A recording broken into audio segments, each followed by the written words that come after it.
ఓం గం గణపతియే నమః. ఓం నమః శివాయ. ఓం శ్రీమాత్రే నమః. సర్వమంగళమాంగళ్యే శివే సర్వార్థ సాధకే శరణ్యే త్ర్యంబకే దేవి నారాయణి నమోస్తుతే. సో అందరికీ నమస్కారం.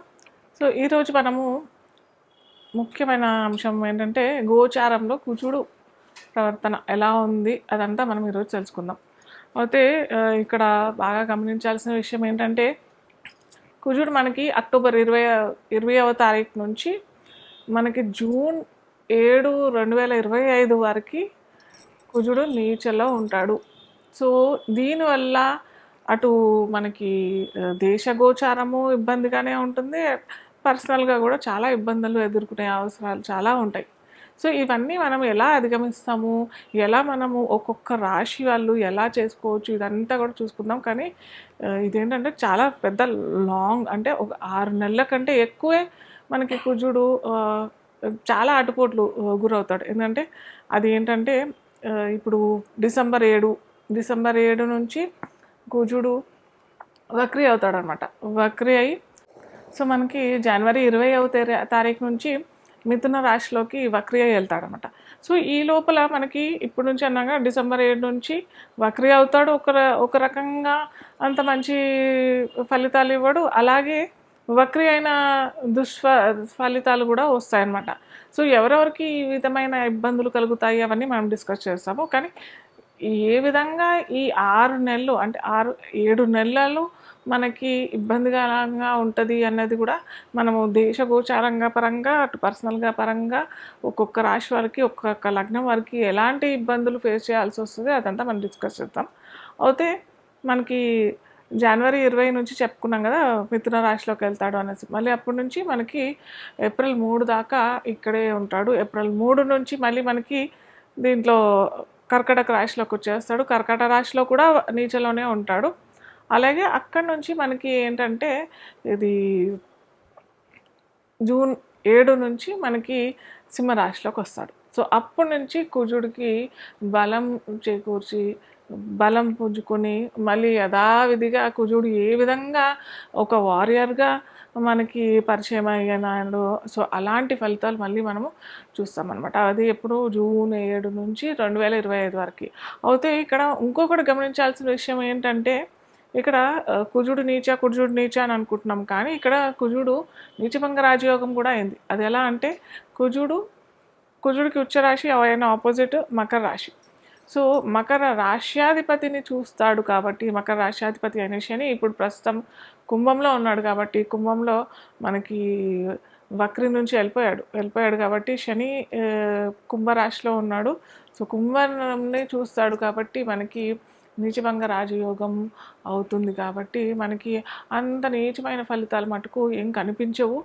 కాకపోతే దేశగోచార పరంగా చూసినట్టయితే మనకి భూములు కొనుగోలు తక్కువ ఇవ్వడం, భూము రేట్లు చాలా, అంటే రియల్ ఎస్టేట్ పరంగా చూసినప్పటికీ అంత మార్కెట్ లేకపోవడం.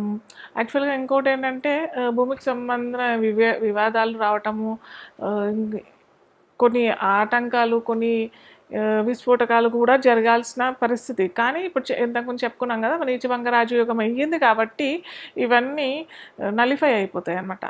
సో ఇప్పుడు ఒక్కొక్క రాశికి ఎఫెక్ట్ ఎలా ఉంటుంది, ఏం చేసుకుంటే వాళ్ళు ఏం పరిహారాలు చేసుకుంటే కనుక వాళ్ళు చక్కగా వాళ్ళ జీవితాన్ని సరిదిద్దుకోవచ్చో చూద్దాం. ఇప్పుడు మకర లగ్నం తెలియని వారికి రాశి అని అనుకున్నట్టయితే మనకి మకరానికి శని భగవానుడు అధిపతి అవుతాడు. సో శనికి అటు కుజుడికి ఏంటి సంబంధము అని అంటే శని భగవానుడు కూడా మొన్నదాకా వక్రీలో ఉన్నాడు, పని ఇప్పుడు స్ట్రేట్ అయ్యాడు, అది వేరే. కానీ ఇక్కడ మనకి కుజుడు కూడా శనిని చూస్తాడు. సో కుజ శని కలయిక కూడా కొద్దిగా అంత మంచి ఫలితాలు అయితే ఇవ్వదు. దేశగోచారం చూసినట్టయినా కానీ అంత మంచి ఫలితాలు కాదు. మన మకర రాశి లేదా మకర లగ్నానికి సంబంధితమైన ఏమన్నా దేశాలు ఉన్నట్టయితే కూడా వాటికి కూడా ఇబ్బందే. ఏంటంటే తరచూ గొడవలు అయ్యే అవకాశాలు చాలా ఉంటాయి. అలాగే వీరికి ఏమైనా బీపీ ఇష్యూస్ ఏమైనా ఉంటే కూడా అది కూడా రైజ్ అయ్యే అవకాశాలు చాలా ఉంటాయి. తరచూ అనారోగ్యానికి గురయ్యే అవకాశాలు చాలా ఉంటాయి. అలాగే అగ్రెసివ్నెస్ ఎక్కువగా ఉండే అవకాశాలు చాలా ఉంటాయి. యాంగర్ ఇష్యూస్ పెరగడానికి చాలా అవకాశాలు ఉంటాయి. ఇంకా ఏంటంటే భూమికి సంబంధించినవి ఏ వస్తువులు భూమికి సంబంధించినవి అంటే వెహికల్స్ కూడా చెప్పొచ్చు ఇక్కడ. వెహికల్స్ అలాగే ఆటోమొబైల్స్, ఎలక్ట్రికల్ సామాన్లు ఏమన్నా కొనుక్కుంటే ఇంట్లో కూడా కొత్తగా ఏదో టీవీ కొన్నాము లేకపోతే ఏదైనా ఫ్రిడ్జ్ కొన్నాము అవి కొన్నట్టయితే మటుకు కొద్దిగా రిపేర్స్ వచ్చే అవకాశాలు లేదా ఇంట్లో ఉన్న వస్తువులు కూడా రిపేర్ అయ్యే అవకాశాలు చాలా ఉంటాయి. సో ఇది కొద్దిగా మీరు ఈ కుజుడికి శనికి చాలా చేసుకోవాలి. ఏదన్నా పరిహారాలు చిన్న చిన్నవి నేను ఇన్ జనరల్గా ఎప్పుడు చెప్పేదాన్ని చిన్న చిన్నవే చెప్తుంటాను.